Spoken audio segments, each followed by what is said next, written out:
यो चाहिँ हेटौँडाको गाउँमा बागमती पुल, यहाँबाट काठमाडौँ 136 किलोमिटर रहेको छ।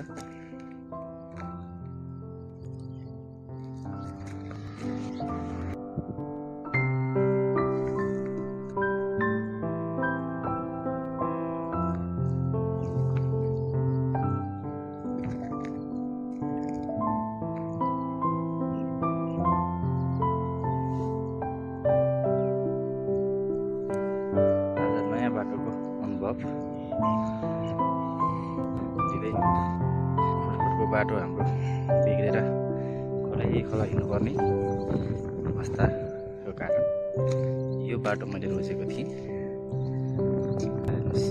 बिचमा बत्तीको बिचमा रोकिएको छ भन्ने क्रममा छ।